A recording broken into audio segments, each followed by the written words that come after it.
काल घडलेली अभिषेक घोसाळकर यांच्या संदर्भातली घटना ही अत्यंत दुःखद आहे। एका तरुण नेत्याचं अशा पद्धतीनं त्या ठिकाणी निधन व्हावं हे अतिशय गंभीर आहे।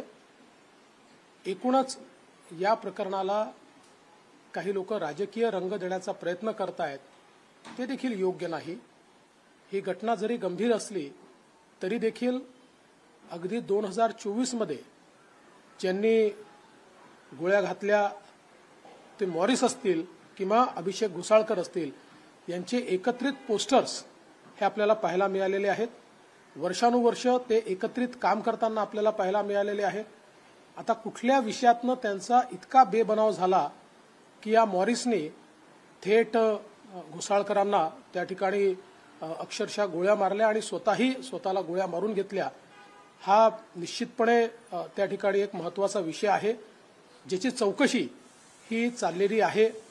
बऱ्याच गोष्टी पोलिसांच्या लक्षात आलेल्या आहेत, त्या योग्य वेळी आपल्यासमोर उघड करण्यात येतील। त्याची जी काही कारणं लक्षात येत आहेत ती कारणं वेगवेगळी आहेत।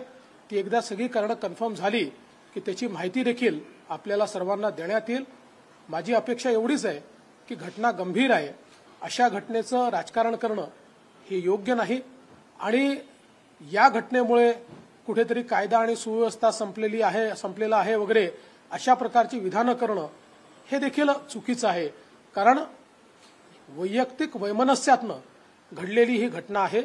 तथापि या संदर्भात बंदुका असतील किंवा या संदर्भात लायसन्सेस असतील, ते होते की नाही, ते योग्य होते की नाही, नसतील तर मग बंदूक आली कुठनं, किंवा अशा प्रकारचे लायसन्सेस देताना अजून काही खबरदारी घेतली पाहिजे का, अशा प्रकारचा विचार राज्य सरकार निश्चितपणे करेल।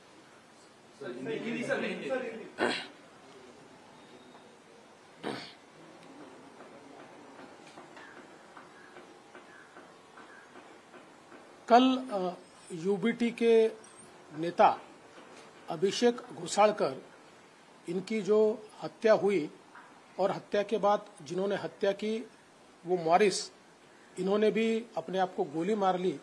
ये पूरी घटना बहुत गंभीर है। इस प्रकार से एक युवा नेता की मृत्यु होना ये दुखद है, किंतु इसको कानून व्यवस्था के साथ जोड़कर और उस पर राजनीति करना ये भी बहुत दुखद है, क्योंकि 2024 में भी मॉरिस और घोसाळकर जी इनके साथ में हमको बैनर्स देखने को मिले, साथ में नए साल का स्वागत उन्होंने मिलकर किया। कई वर्षों से वो साथ में काम करते थे, किन्हीं कारणों से उनमें दुश्मनी तैयार हुई थी। अभी उनमें से कई कारण सामने आ रहे हैं जिसकी तफ्तीश चल रही है। एक बार इसकी पुष्टि होने के बाद वो कारण भी बताए जाएंगे।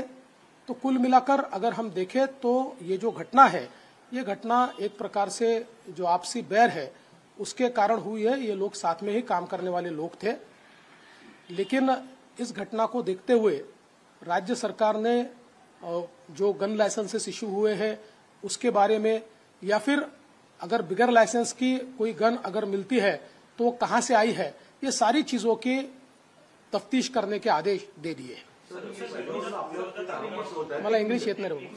थेट आरोप असे होत आहेत की राज्याचे गृहमंत्री हे त्याला सक्षम नाही आहेत, त्यांनी राजीनामा द्यावा, मुख्यमंत्र्यांचे थेट गुंडांशी संबंध हे उघड होत आहेत। एक घटना नाही तर अनेक घटना, याला राजकीय आरोप केले जात आहेत, याला काय उत्तर? बघा, हे पूर्णपणे राजकीय आरोप आहे आणि आता तर आमच्या विरोधी पक्षाची स्थिती अशी आहे, ही तर घटना गंभीरच आहे, पण अगदी एखाद्या गाडीखाली एखादा श्वान आला तरी ते गृहमंत्र्याची या ठिकाणी त्याचा राजीनामा मागतील।